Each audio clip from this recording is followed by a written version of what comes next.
শহীদ রাষ্ট্রপতি জিয়াউর রহমানের ৪৫তম মৃত্যুবার্ষিকী উপলক্ষে স্মরণসভা অনুষ্ঠিত।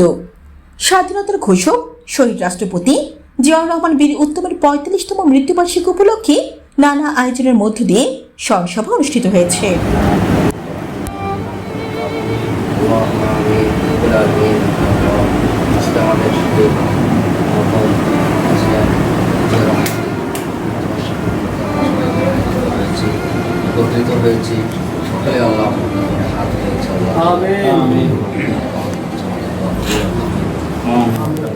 মরহুম সাবিতুল হক মেম্বার স্মৃতি সংসদ এর আয়োজিত এই অনুষ্ঠানে বিএনপি, যুবদল, ছাত্রদল, স্বেচ্ছাসেবক দল, মহিলা দল ও অঙ্গ সংগঠনের নেতৃবৃন্দরা অংশগ্রহণ করেন।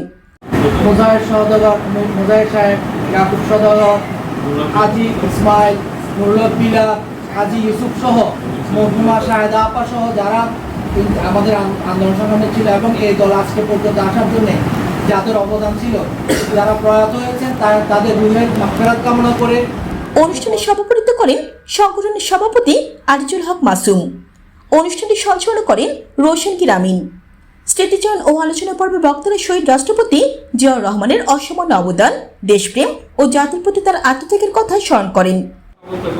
আমরা আমাদের যে মেসেজগুলো আগামী দিনে আমাদের যে নেতৃত্ব দেবে, বিএনপি নেতৃত্ব দেবে, যুবদলের নেতৃত্ব দেবে, মহিলা দলের নেতৃত্ব দেবে, তাদের সবার কাছে আমরা টাকা দিতে পারি।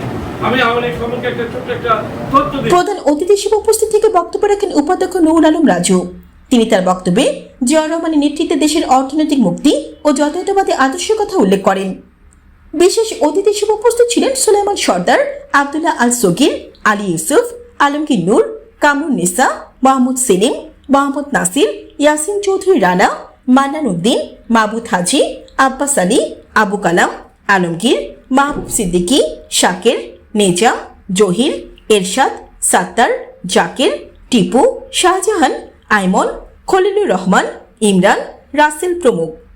বক্তারা শহীদ রাষ্ট্রপতির আদর্শকে ধারণ করে দেশকে সঠিক পথে পরিচালিত করার উপর গুরুত্ব আরোপ করেন। পাশাপাশি নেতা ও কর্মীদের ঐক্যবদ্ধ হয়ে কাজ করার আহ্বান জানান। অনুষ্ঠানের শেষ অংশে জিয়াউর রহমান ও বেগম খালেদা জিয়ার আত্মার মাগফিরাত কামনায় বিশেষ দোয়া ও মোনাজাত করা হয়। উপস্থিত সবাই মিলে শহীদ রাষ্ট্রপতির প্রতি গভীর শ্রদ্ধা জানান এবং তার আদর্শ বাস্তবায়নে কাজ করার অঙ্গীকার ব্যক্ত করেন।